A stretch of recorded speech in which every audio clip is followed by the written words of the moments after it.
when it comes to operating strategic priorities, in my view, the flawless coordination between Brussels and the member states is key. And today, I don't see this consistently happening. And this is creating a disadvantage for Europeans, contrary to other countries which are very well aligned when it comes to implementing certain initiatives which are critical. I think the second point I would like to mention is over-regulation. I mean, obviously, we need to regulate certain topics, but when it comes to regulation and even contradictory regulations, like we could mention the PFAS versus the CHIPS Act, which is both very good things, right? But when you look at this in the context of the ambition of Europe of doubling the market share in semiconductor solutions, you wonder how you make the implementation of those two topics feasible, right? So over-regulation is slowing us down. I think we spend too much time debating, and probably we have to really act with much more sense of urgency. And I think the third topic that I would like to mention is an environment that is behind when it comes to supporting innovation. I mean, definitely in my sector, pharmaceuticals and pharma and healthcare have been traditionally one of the most active contributors to economic growth in Europe.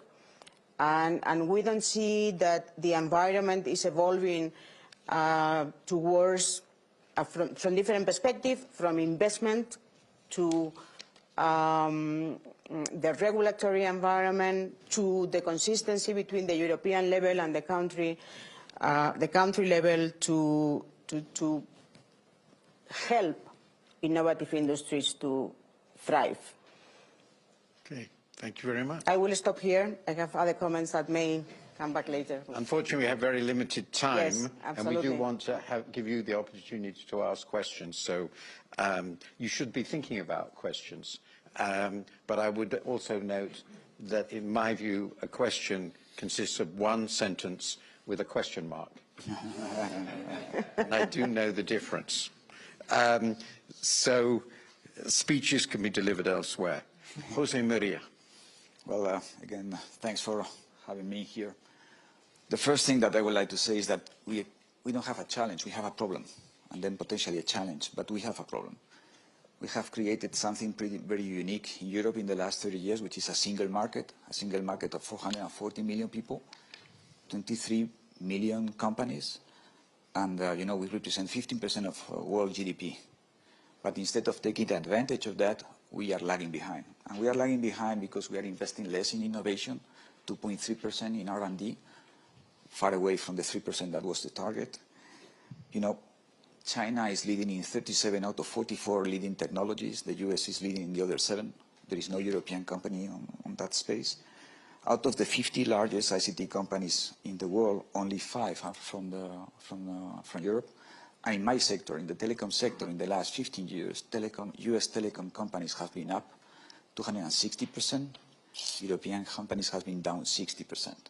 So it's not the sector, it's something around the European sector. And we are lagging behind in the deployment of next generation network, 5G and 5G standalone. There is an investment gap of 174 billion euros compared with the targets that the European Union has for 2030. So at a time that this innovation cycle is accelerating and we are living the convergence of AI, quantum computing, next generation networks and blockchain, which is going to create an explosion of innovation that is even more intensive than the ones that happened 20 years ago, we have created something that is very valuable, but we are not taking advantage of that. So the question is why? And my view is that we are running this thing with the rules of the previous century. We are still running innovation, we are still running some sectors with rules of the previous century, ignoring that there is a new economy that has been created that is totally beside this ruling. So we are competing in an unlevel playing field. And we need to acknowledge that by the definition of the relevant markets. So we are not asking for anybody else to be regulated. We are asking same service, same rule, same obligation. And we are not there. So I will finalize by saying that, it's time for Europe to decide where do we want to be 5 years, 10 years down the road. And when we decide that, when we have a common view where we want to, how we want to take advantage of this massive value-creating thing that we have been creating with the single market, then we decide what's the competition policy and what the industrial policy that is according to that target. Because we are still living with targets that were imposed 30, 40 years ago, with most of this economy was not even here. So I will stop there. I think that we have a massive problem, a massive challenge, and I think that time has come, as Belén was saying, to act. I mean, if we want to change things. If we don't change things, nothing is going to happen differently.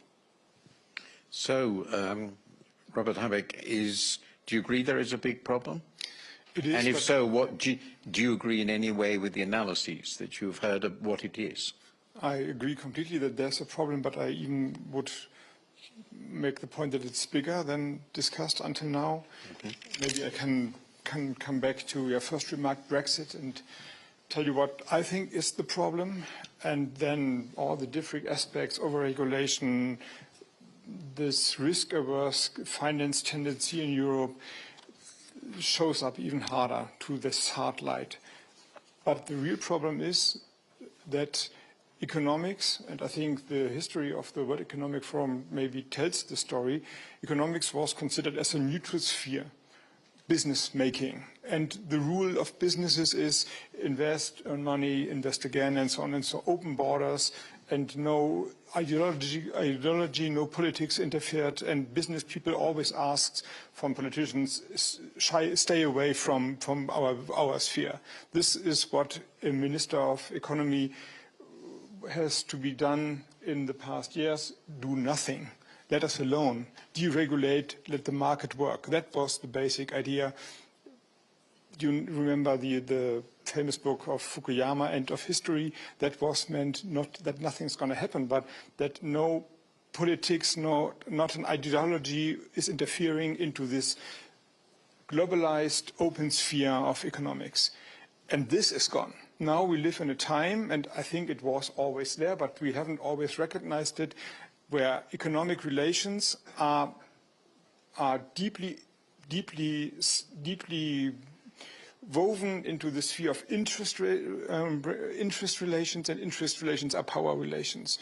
And the war on Ukraine, the dependency in energy, the using energy as a weapon, but also to see how fragile our society is because we can't produce masks in the times of COVID-19, shows us that the idea that we always help each other and the flow of on-demand goods is not disrupted, never ever, has come to an end. So, and Europe, and Germany especially, or its power, relies on these open markets. Now we have a fragmented world. Brexit was one sign of it, but not the only one and not the first one. And we have to anticipate that these interest politics in economic spheres is an ongoing phenomena.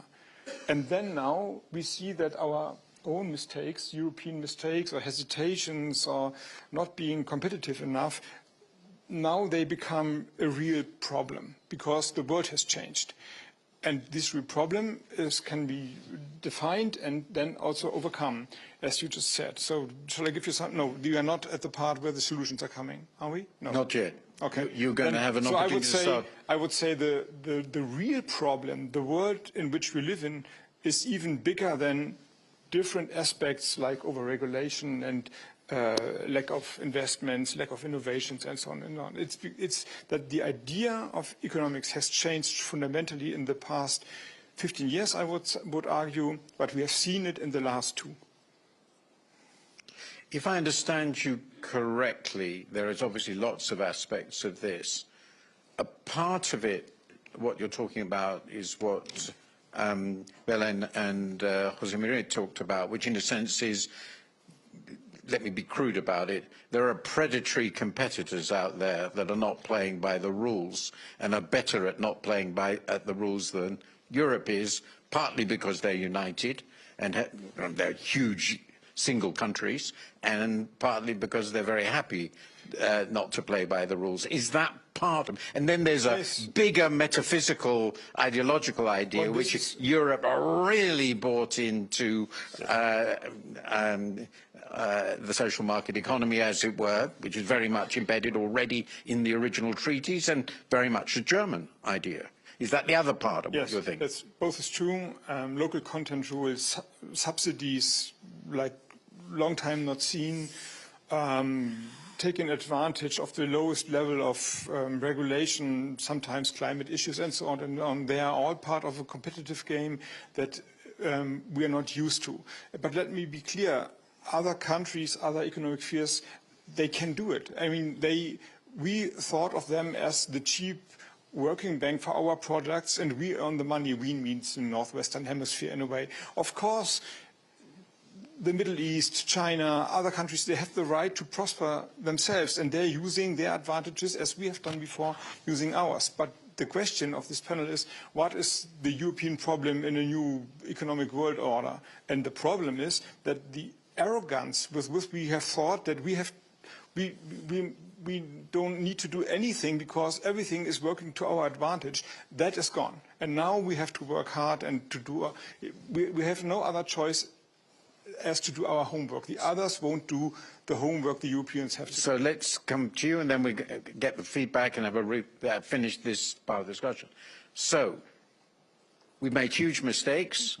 I'm talking about a European. The world has changed against us. The world has changed against us. We have created very big problems for our enterprises in various ways.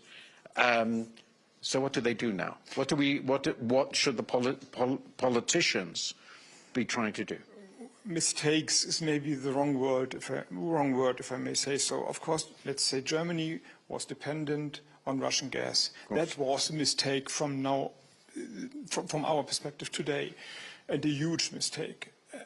But when this developed, mainly the Social Democrats in Germany thought that we may become to a peaceful relationship with Russia, and then we have a business relationship, and out of business it was a gas relationship. So was it a mistake at the beginning? I don't know. It's a structural change. You talked about the lack of investment. Yes, but we have a very fragmented banking sector. We have no capital market union. We have no banking union. If you look at the European banks, they are in the world scale, they are really small. They don't have the financial firepower in a competitive world. Was it a mistake? In a way, it is national arrogance to say we care only about our own small banking system, but now we're seeing the consequences, and now the state or the public money has to step in because the financial market is not powerful enough. But our financial rules are not built for such a powerful role of the state interfering in the economic sector. So you see, it's a lot of structural change and development in the political system that has to be worked off now. If I may ask you, Velen, just come to you here.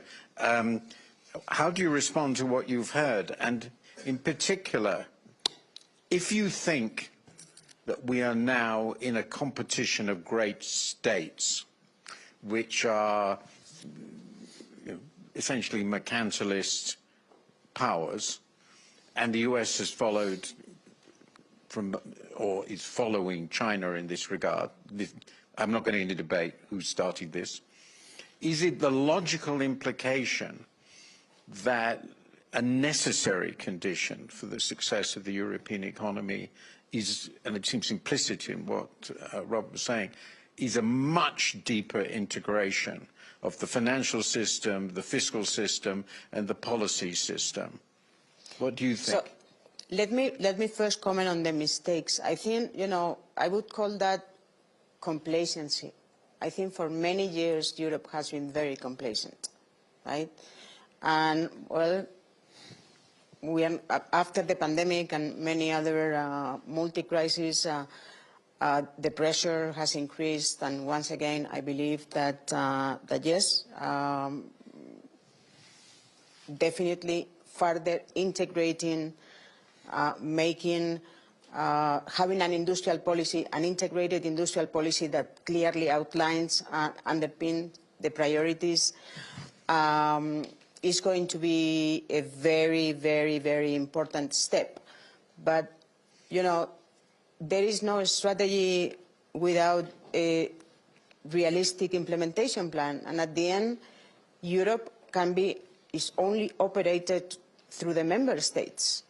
Right? And I think that this is an opportunity to launch a call for action to European political leaders to, first of all, regulate, taking into consideration the priorities of the European industry in whatever sector, right? I mean, definitely the financial services and the financial sector has to be integrated, further supported, because you said it, we have small European banks, but why is this happening? I mean, we are not going to debate specifically on this sector, but definitely because, in a way, the hyper-regulation is eventually preventing growth of that industry, as I could talk about the pharma industry, as I mentioned before. So having a clear industrial policy is important, but to me the most important is that there is more consistency between the European vision, the priority, and the alignment with the member states in order to be able to make tough choices. I mean, we have reached a time in which we need more accountability. I think dispersed accountability and not understanding who is doing what is actually getting on our way to progress. And I mean, the private sector cannot work in isolation on this. We have to really work hand in hand with government and political leaders. Jose Maria, what do you think are the solutions, and how far are some of the questions that we've been discussing relevant, and what are the other things? Because my reading from what you say is that it doesn't need a concerted European will. I may misunderstand you, but it does need the European governments and the Commission to get out of the way. Am I understanding you correctly? Partially correctly. I think that we need both. I mean, my point is that we love to regulate, but we need to incentivize. My point is the following. We invest 2.3% of the GDP in R&D, but in experimental R&D, which is high risk, high reward, we invest just 42% of that amount. China invests 83%. The US invests 65%. So the incentive to invest in high risk, high reward is not here. And Europe used to be the home time of innovation. In my sector, the GSM was a European standard. The UMTS was a European standard. Neither 4G nor 5G has been a European standard. So my point is that we are addressing the money in the wrong places because we prefer to have 5 antennas in each roof rather than to innovate. There are more telecom companies in Spain than in China. It makes no sense. The definition of the relevant market is wrong. We need to reconsider that because we are ignoring, we pretend that the digital economy doesn't exist. There is a survey from the Microsoft Research Center that calculates the value for a 4-members family in the US data all along the year between $25,000 and $40,000 per year. If in Spain there was to be 10 million households of 4 members, that means that $250 or $400 billion are not scored into the GDP of my country. Where is this money? We are not part of that economy. So my point is that we need to make a reflection on where we stand and where we're going to go. And once we have decided that, then we need to reconsider the definition of relevant market, the competition policy, and how we treat those new players. Because it's not about great states, it's about great platforms. In my case, we are competing with streaming platforms, we are competing with messaging platforms, and those are totally being ignored in the definition of the relevant markets. So I think that we are ruling this world with analogical measures, and it is a digital world, and by the way, it is accelerating through AI. AI is a game changer. It's an acceleration of all those trends. So my point is that if you ask me one thing, the top of my mind, on my wish list, deregulate. Deregulate us. We were regulated in Spain because we were a former copper incumbent monopoly. We'll be full fiber this year. We are no longer the incumbent, and we're certainly not a monopoly. So we should not be regulated. Let us compete. Let us compete. Do you think that Europe should be considering the idea of a European champions in key sectors? I think that champions at the end of the day are being created by the market. I mean, you don't create champions. The market creates champions because you are relevant. The problem that we have is that we cannot be that one because we cannot play at scale. My point is that when you have 27 regulations for the spectrum, when you don't have a harmonization of a spectrum with each country award a spectrum with different rules, I mean, it is impossible to create a single market of that. So I'm definitely for more Europe, more harmonization of Europe, and more incentives rather than regulation. And I think that lately Europe is going into that direction. I would strongly suggest to accelerate and to define where we want to be 10 years down the road. It makes no sense that there is no European company about the top 44 most advanced technologies on Earth. It makes no sense. Our market deserves more than that. Could I just ask one question for you, Robert, which is, you talked about the financial system. Just one example. But it's an important example. It is. Now, this is the one that I looked at most closely during the crisis. And one of the reasons, perhaps the key reason, is ultimately when crisis hit, the backing for the sector came from member states because they had the fiscal resources. And actually quite a number of banks went home. They left markets in other member states because their governments would essentially only back them, their core business in their home country. And this is one of the key sectors, perhaps the key sector, where it's really hard to separate the sector itself from the governments that back it. And that means that you have to increase fiscal resources at the centre. This is the deposit insurance issue is one important part of that. And my impression is that generally Germany has been particularly unwilling to proceed in that sort of direction, fiscal integration of that kind. In these circumstances, do you think Germany might change its view? I hope so. I can explain once again why I hope so. I just started explaining that we are not only talking about economic win or growth or business. This is deeply related with politics now. Like it or not, this is the case. As a European, I'd like to see the value system I truly believe in not to be pushed away out of the world order. So therefore, I agree, the answer is more Europe. We have to integrate the financial sector, but let me give you other examples. The idea the single market works was the idea of level playing field, meaning the DG competition is carefully watching that no country is doing more investments compared to its GDP than other countries. And this leads to a over-regulated form of investment strategies. It took 3 years' time to say, yes, we want to build a factory or decarbonize a factory. But the real competition is not between Spain and France or Germany and Poland or Denmark or Sweden. It's between Europe and China and the US. So the rules according to which we are acting are in a way out-fashioned. They're not fitting to the world we're living in. In the morning, third example, financial sector, competition or single market. Third example, today in the morning we discussed with President Zelensky support for Ukraine. And I mean, Europe has no defense industry. We have 27 defense industries, and if we have common projects, every member state is looking very, very carefully that some part in the whatever ammunition or tanks or whatever is just done that it can only be produced in Belgium or in Luxembourg. I don't know if they have any defense industry. You see what I mean? There is no willing to cooperate. It's the national pride is we have our own defense industry. And this is, then we try to overcome it by hundreds of complicated regulations. But now to the solutions. We have seen in times of crisis that Europe can gain speed. In the energy sector, which is part of my portfolio, it was an incredible solidarity, and we have done things we have never done before, including deregulate. We have built up grids and pipeline systems and LGE platforms in weeks. Normally it takes years.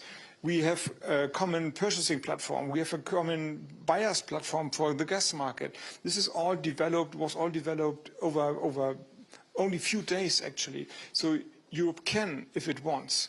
And from my perspective, this is deeply, deeply necessary to be understood for the future. I'm going to take questions now. Just repeat, be brief and to the point. I will take this lady here to the... Would you stand up? Then they can get the mic to you. I presume there is a mic? Yes. That will be help, probably. Thank you. Say who you are, yes, and the question, very brief.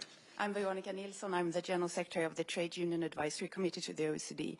I have a 6-words question. What can Europe learn from Bidenomics? Okay, that's a good question. I'm going to take several. The lady next to you, please. Bidenomics. What can Europe learn from Bidenomics? What can Europe learn from Bidenomics? Your question. Yes, my name is, I'm Monica Andres. I'm EVP for Yara International, EVP Europe. Very much agree on what you said. My question is how positive you are in order to achieve the integration all across Europe and in order to face and also change this fragmentation that has led us all to the situation where we are. Okay, and I've one final, third in this round, I think. This gentleman, would you stand up so they can recognize you? Yeah, my name is Patrick Kramer. I'm president of the Max Planck Society. My question is, how can Europe promote the transformation to a sustainable economy? Okay, that's very good. I will give, I won't give you all the opportunity to answer all of them, but I can give a fair chance. Okay, let's start with the two business people. Jose Maria, what can Europe learn from Bidenomics? From, sorry? Bidenomics. I think you mentioned the CHIPS Act, if I remember correctly, which was one of them, and the IRA is another. Yeah. So should Europe be doing things like that? I think Europe is doing things like that. If you judge upon the amount of subsidies or incentives that Europe has done in the last year, is roughly 700 billion euros, which is roughly the same as in the US. My point is that are we applying the right incentives? Are we having the right incentives to apply this to a place in which we are driving something for the future? I think the US is there. We are not there yet. It's highly fragmented. Each country has its own list of interests. So in my opinion, we need to build a European agenda, and I don't think we are there yet. In this specific, I mean, I'm going to repeat myself, and I know that, but you know, in this specific area, 44 leading technologies, those are the leading technologies. It's accepted. We need to be there, and we are not. So it's not about the amount of incentive. Europe has proven that when it wants, it can act very quickly. In my opinion, is what's the agenda behind that, which is not clear for me. Can I build on this a bit? Because, you know, incentives are not enough. If Europe's, and this is what I was referring to before when I was pointing at the misalignment between ambition and realities, if Europe is aiming to double the market share from 10 to 20% in the semiconductors materials industry, Germany is providing economic support to very important chip manufacturers, but is the agility with which the whole thing is implemented enough? Right? So I think we have to really integrate all those topics, because those are not disconnected, to at the end maximize the impact. Then perhaps I can build on the fragmentation topic, which yes, very quickly. Very quickly. You know, I would 7 minutes. I would like to listen to the Vice Chancellor on your political perspectives, but I think definitely we need to have political leadership stepping up to deal with the country priorities, which of course are absolutely critical, but to helping Europe build that strategic foresight, which I believe is what you mean, Jose Maria, when you say, where do we want to be in 5 to 10 years? And most importantly, find the balance between driving European priorities, the 2 or 3 critical priorities that are going to raise Europe competitiveness, even if you have to make trade-offs at the member state level. So may I ask you to comment, I mean, in some sense, all of these questions are for you. Yeah, but I start with biodynamics. Yes, and sustainability. Yes. Sustainable economy is quite... But I'd like to add one thing which may be directly related in a way. I was thinking because Jacques Delors just died, I knew. And I mean, one can argue, leaving aside next gen, which is significant, next generation EU, the 2 great reforms, monetary union and the single market, basically done in his time, and that's more than 30 years ago.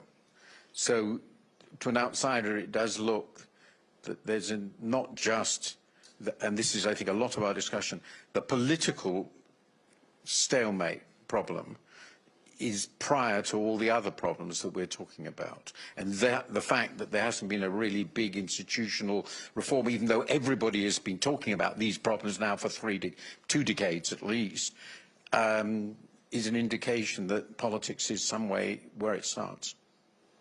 Yeah, you're right. And once again, Ukraine, we discussed today mainly military support and economic support, but they are on their way to the EU now, and everybody wants it, I hope. And the Western Balkan states are eagerly watching. They also want to be part of the EU, so we need structural reforms. If this is going to happen, this is a huge change in the structure of the EU. I think the structure we have now can't cope with that amount of new member states and a country as big as Ukraine. So time is pressing. Going back to economics, the question was, well, one question was, have we to do the same, spending billions of money for subsidies for industries as the US is doing? And actually, I think we should not. I hope not, but maybe we have to do. From my perspective, there are 2 forms of subsidies. One is good and one is not so good. The good one is sometimes we have to create markets to solve the hen and the egg problem. Let's talk about hydrogen. Everyone is talking and wants hydrogen in the 2030s, but it's not there. But we have to invest in the grid. We have to create a market for that, and that is a political job we have to do. This is a good form of subsidies, spending money into a development that is wanted by the society, maybe the governments, and in the best of all our worlds, society and government are wanting the same, but it's not there. This is the right form for subsidies. And the bad one is that we want to steal the industries from others. And the IRA is maybe also a little bit of the first one, but actually it is very aggressively directed also into the industries of other countries. And I hope that we are not doing the same, because this leads directly to the subsidy race we all want to avoid. And this brings us also to financial limits. And I can give you concrete stories of companies. When I became minister in 2022 or end of 2021, that had made investments decisions in Europe, in Germany. And half a year later, they came up and said, oh, well, now there's the IRA, now we're moving to the US, except you give us million euros more. Then we stay. And then we had to pay the money, otherwise they went away. So this is not sustainable economics. But in a way, I can't let it happen. So if this is not the best of all worlds, but if I have to live and act in the grey world, then I act grey. So then I'm willing to spend the money, though I think it's wrong. So the best would be that the US and the EU, after the elections, we both have elections in this year, come together and remember that once there was a point of time where economic cooperation was of added value to both our economies. I hope we have both governments and commissions that are able to think that way. So we've got about 45 seconds left. Does anyone want to comment, whether either of you want to comment on what the Vice-Chancellor's just said? I just wanted to... Because this issue of the subsidy race and the zero-sum nature of it, and my own concerns about Bidenomics, is it seems to me a very important one. But maybe you can only start getting into the negotiation if you've got money, which is actually an issue for the US too. I'm not advocating for bigger subsidies, not at all. I am advocating for a clear strategic roadmap in which we align on how do we make Europe more competitive. And you know, then it's only through the conversation between the public and the private sector that we will be able to see what are the financial means and resources that are necessary and where is this coming from. So once again, it's not only a matter of subsidizing growth, but it's actually aligning and making choices on what are the priorities guiding us, the public and private sector, to boost Europe's competitiveness. And we have to do this very decisively. We need to definitely do it very decisively. I mean, we cannot compete with the US in terms of financial resources at this time. I mean, Jose Maria mentioned AI. We are lagging behind, right, on something which is going to be transformative to the world. We have invested $17 billion in 2023 in Europe, while the US has invested. Private equity and venture capital have deployed $23 billion, right? So, you know, let's align on the strategic priorities. Let's develop the roadmap. Let's focus on implementation, because at the end it's a bit simple. It's a bit of a simplification. But the more complexity we bring to the equation, the more we are going to lag. I knew this would happen because it's a huge subject which we're trying to cover in a very, very short time. All I would say at the moment is that what I take from this is there's an agreement that there's a very big problem. There's agreement that this very big problem has a lot to do with the structure of Europe politically and institutionally, which is and finally that it's very, very hard to change this. My response, I think you said one thing that is encouraging, which is, of course, goes all the way back to Monnet, which is Europe is built on and in crisis. And this is beginning to look like quite a serious crisis in the economic situation of Europe. So maybe one should take the optimistic view that political pressure from below to fix it will actually allow for quite radical changes. And may I finally say, I do hope we don't get into an open-ended zero-sum subsidy war across the world. I think that's going to be very unproductive. Can I have a second thought that gives us some hope? No. I will be killed if you do, but I'm happy to be killed. So I'll give you. Because you started with the Brexit. And when Brexit happened, there was talk about a Dexit and Italy exit or whatever. Yeah. Nothing of it happened. Yes. And I met my colleagues on the other side of the tunnel in Great Britain, and this is a conservative government, and I have the feeling that they are not too happy with the Brexit. Yeah, so no, I think that's right true. Right now, they wouldn't have voted for it, I guess. That is so there is hope. Yeah, people well, can maybe learn. The really important point, I'd like to tell my European continental friends that we've done you an enormous favour by eliminating similar ventures by anybody else. This is probably a necessary but not sufficient condition for solving your problems. But it gives hope, actually. Thank you very much. Thank you. Thank you very much. Very good discussion.